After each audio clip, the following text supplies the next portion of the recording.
It's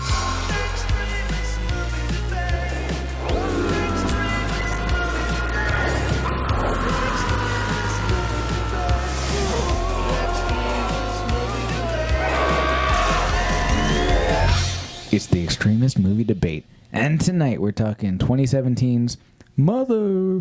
I'm Joe. I'm Ethan, and one of us is going to love it, one of us is going to hate it. Let the coin decide their fate. I love it. I hate it. Hey guys, don't create us just to destroy us. There are spoilers ahead. All right, and this movie currently holds a 68% on Rotten Tomatoes, which makes it fresh. Ethan, since you love this movie, this first question comes to you. Oh, no, Joe. No, Joe. Yeah. Joe, since you hate this movie, I'm sorry. Jeff, you're in charge of your own fate. Don't listen to Ethan. It's okay, Jeff. I've been watching a lot You of run the show. Lost. 68's right on the I don't cusp believe there. in fate. Joe, since you hate this movie and it's fresh, this first question comes to you. Okay. This comes from Katie Walsh of Tribune News Service. Ooh, Kate Walsh, star of Private Practice. Yes. All right. Katie's That's her name, right? Yeah. Katie says, what makes Mother brilliant is that it is open enough to read and project your own experiences onto it, which makes it deeply personal and universal. More than any metaphor about the state of the world, Mother is a film about being in love with a narcissist. So my question for you is, how easy was it for you to draw from your own experiences to place yourself in J. Law's shoes and be invested in the film? You have 1 minute. 0, because I could not do that. Because this movie, the first hour and a half is very clearly just the Bible. He just made the Bible just Fly. yeah. Important. So like he meant an allegory for like creation. So Jennifer Lawrence is Mother Earth. Javier Bardem's him, which is God, and then Ed Harris and Michelle Pfeiffer are Adam and Eve, and then their kids are Cain and Abel, of course. So it's following the Bible beat by beat. So it's not at all like open to interpretation because it's very clearly what is happening. But he tried to make this esoteric movie, but realized he was just hitting the nail on the head. So the last act, he just started doing this crazy shit that just made the movie go off the rails and lost any investment anybody could have made prior to that. He essentially Southland Tales this movie and just made a mess. All right, thank you, Ethan. You have 30 seconds to respond. I disagree. I took a personal stake in it because I, grew up in a very Christian household and, went to Sunday school and stuff like that, and everything is all very pretty and fluffy. And to watch this movie, which is just somebody interpreting the Bible, is like, oh, this is a bucket full of nightmares. I'm going to put this on screen. I really liked that. And so it's important for me to go and see somebody that, it's a voice that I don't hear very often. And, a vision that I'm not very familiar with, and to me that's the best thing that movies can do, is present a different opinion, a different way of looking at the world. Okay, thank you, Ethan. Joe, you have 15 seconds to respond. I just think it's strange that Aronofsky, a self-proclaimed atheist, has made 2 biblical movies in a row, almost like he's railing against this thing. It's like this like repressed emotion that he has of like Christianity, and he just like needs to get it out of him. So it's almost like he's seeing who can shout the loudest. Joe, I'm sorry I have to cut you off there. Ethan, you have a final 15 to respond. I think that's exactly what it is. We see movies about a guy who's very much at conflict with this thing that is, a big part of the country he lives in, and he wants to understand it, and he's having trouble understanding it. And what we get is something that's, arguably self-indulgent, but it's on the screen, and it's his own conflicts with himself and the rest of the world's beliefs. He shouldn't have any conflicts. Shut up, Joe. Not the rest of the world's, but Be quiet, Joe. Ethan, this next question is for you. This comes from James B. of realviews.net. I'm done touching on his... Berardinelli? Yeah, James B. James Berardinelli. Yeah, Jamie B. So... Jamie B. So James B. says, with Mother, Aronofsky seems determined to baffle, infuriate, and divide his audience. Because of its nature, there are those who will love the movie and those who will hate the movie. So thematically, this film was kind of all over the place, but what are the inherent risks in making a film that potentially touches on so many subjects in such a short time frame? You have 1 minute. Look, it doesn't really touch on so many subjects. It touches on the Bible, and so it doesn't. So if you want to say it's jarring, sure, it's jarring because it's a different interpretation. But it's if we were just talking about Taylor Swift before we recorded, if Taylor Swift's next album was just 12 tracks of her playing harp, people would buy it. They'd be really pissed off that she's playing harp for 12 tracks, but they'd still go to it. They'd all complain about it. That doesn't mean that Taylor Swift isn't fucking killing killing it at harp for 12 tracks. So this movie is still somebody that's making a legitimate... I have no idea what you're saying. I'm just saying that this movie is somebody doing something different just because it's a mainstream movie where somebody isn't, it doesn't have a through line as far as a narrative goes. Just because it's unusual to you, that doesn't mean that it's not fantastic. That doesn't mean that this isn't a piece of art that we should appreciate. All right, I also like watching movies and reading books instead of sitting my butt in front of a Rothko, but that doesn't mean a Rothko doesn't deserve my attention. It just means that sometimes I like a narrative. This movie doesn't have such a narrative. It has, instead of an allegory, of a very popular book. Okay, thank you, Ethan. Joe, before I let you talk, Ethan, were you saying harp or heart? Harp. Harp. Okay, I was like stoked you were talking about the band Heart, and I was like, I'd be into that. I would too. This isn't a Cameron Crowe movie though. So. Yeah, I'm less interested now. Joe, you have 30 seconds to respond and go.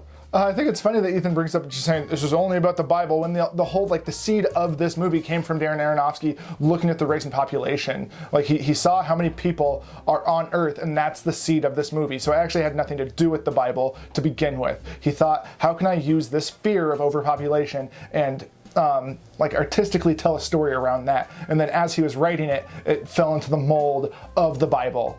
So there's a lot going on, and there's a bunch of nonsense.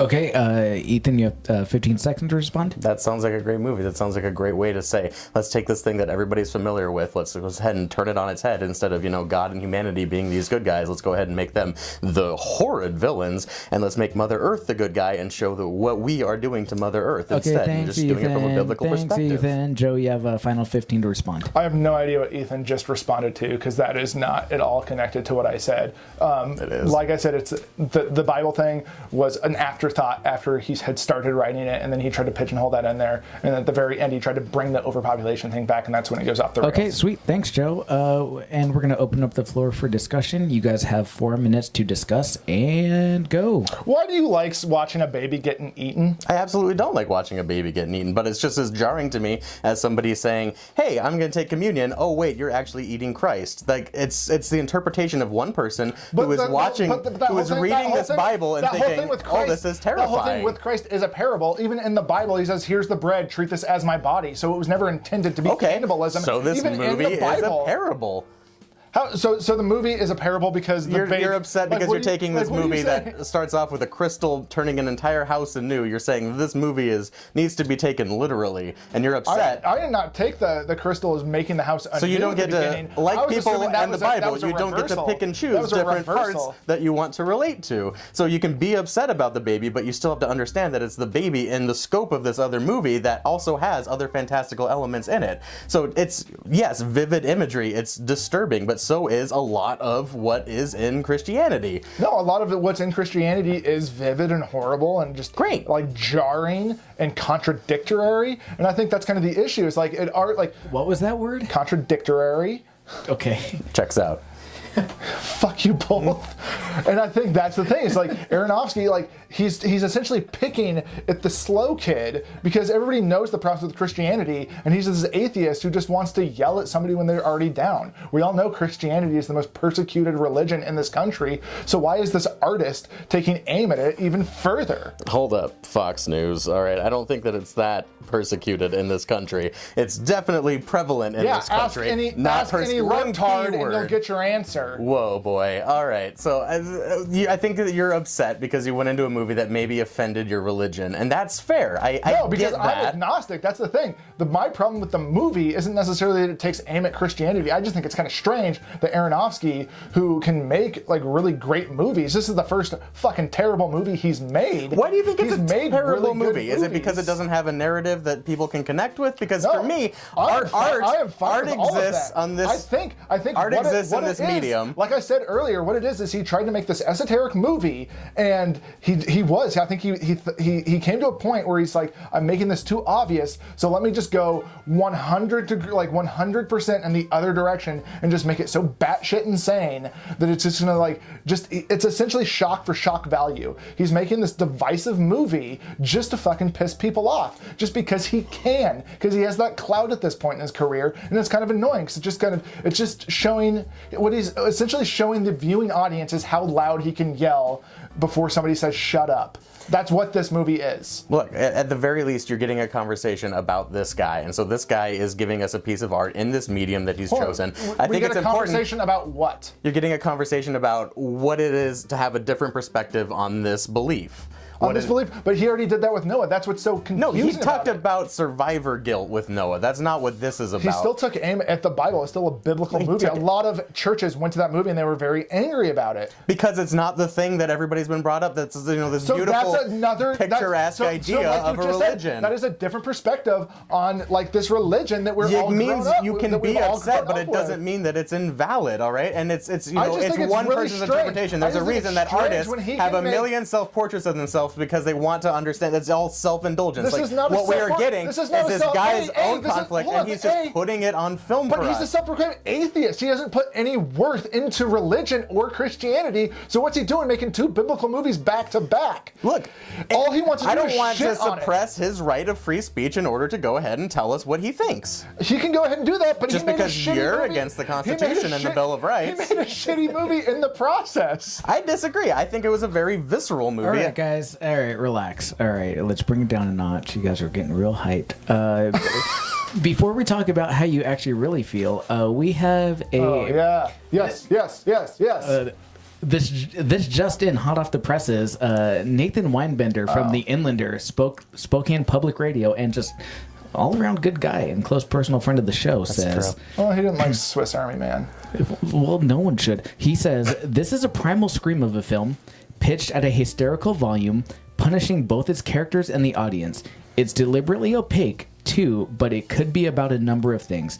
The dangerous pride of men, humanity's wanton destruction of the planet, maternal anxieties, the exploitation of women, the perils of creation, the radicalization of the masses, or maybe it's about all of that at once, because Mother makes no small strides for better or worse.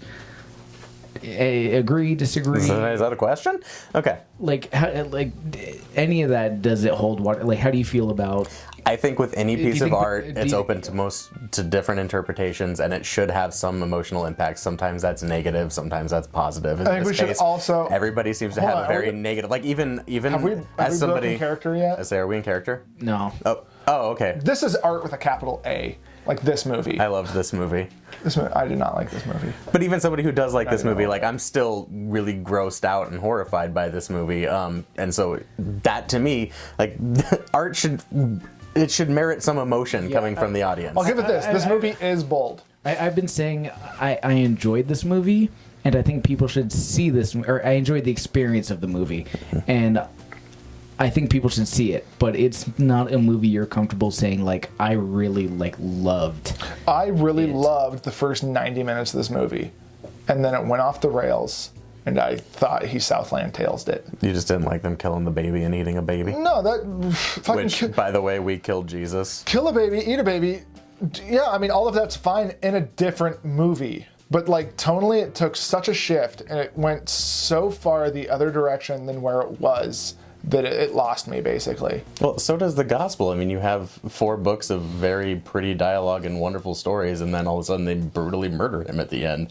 You're talking about just you're just talking about the New Testament? Because what we're talking about is once he creates the second book, that is the New Testament in the movie, and that's when he gets shitloads of followers. Yeah, his new book is the New Testament, and everybody comes to his house, and they're all, we love you, and then they fucking murder his baby. But they're not even characters in the Bible. Those are just, the mass hordes of, the crazy, mega churches at this point. So that's even a shift to where the first half is actually just characters from the Bible, and the second half is breaking that fourth wall and bringing in but it's society barely as a whole. Characters from the Bible. It's not like barely. It's Adam and Eve and Cain and Abel. Those are pretty big fucking names. The 4 big names in the first book of the Bible. It's not like we're talking about King David for half this movie. All right, it's not like there's every single aspect of the Bible. There's the Noah's flood in there for 2 seconds. 2 seconds. And that's kind of an important. And again, it is still the first book of the Bible. There are a lot of books in the Bible. That's the second book. Exodus is a book, right? Nope, it's not Exodus. Genesis? It's Genesis, sucker. It's like chapter 2. Oh, Exodus. Okay. All right.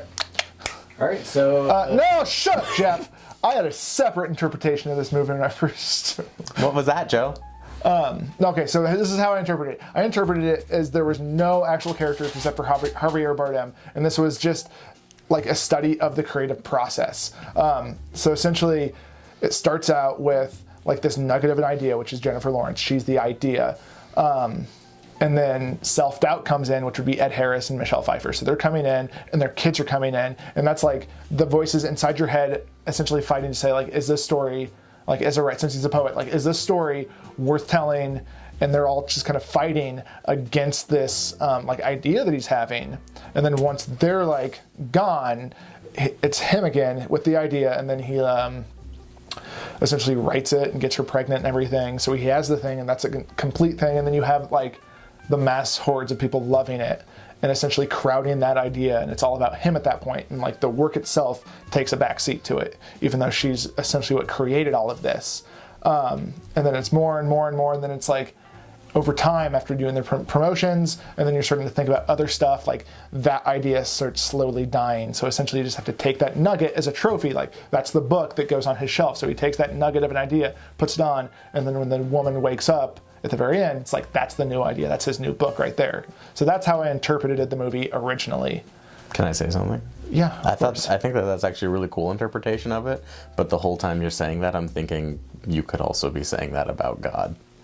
You could, I know, I agree. And doesn't that kind of cool I agree, that you and could no, do that with this movie? I don't think so. That's fine. I I disagree, but it's not a big deal. Well, I think my issue is walking out of it, I was just like, how self-indulgent do you have to be as a filmmaker to make an entire movie about the creative process? And that really rubbed me the wrong way. And it was kind of like, only like writers or artists who take themselves way too seriously are going to love this movie. So I was happy to see that I misinterpreted it. But he's still being really self-indulgent. You know, he's talking about his own religious quarrels in himself. But he doesn't have that. But that's my issue with Aronofsky. He doesn't have any religious quarrels within himself. You think he's just being a dick? I think he's just being a dick at this point. Like Noah, I thought was an interesting human story he could tell, because I like Noah a lot. But this one's just like, why? Like, what's the point of taking aim at this?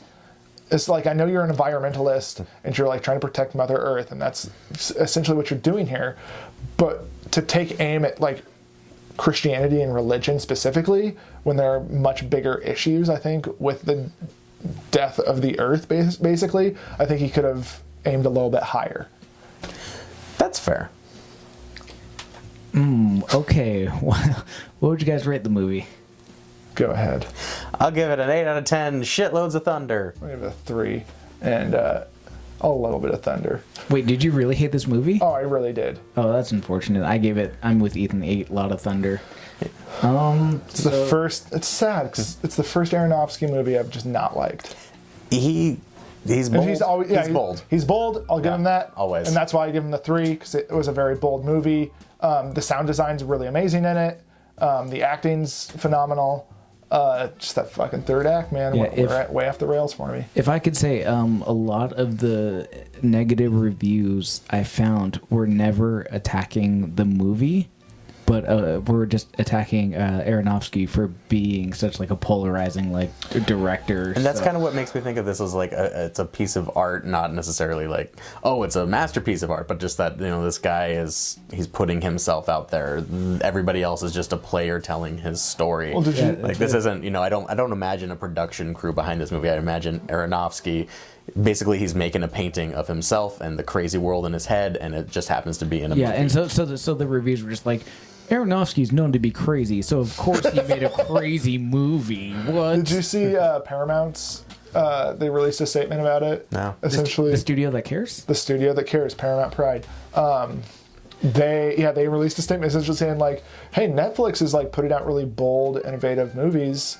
That's just what we're doing with this one. Like, this was his vision, and we're going to back him up on it. Oh, good for them. Yeah, so I think that's great. Which is cool. Like, yeah. I didn't like it, but I appreciate that this movie got made. I appreciate that it got released theatrically, because it's batshit insane.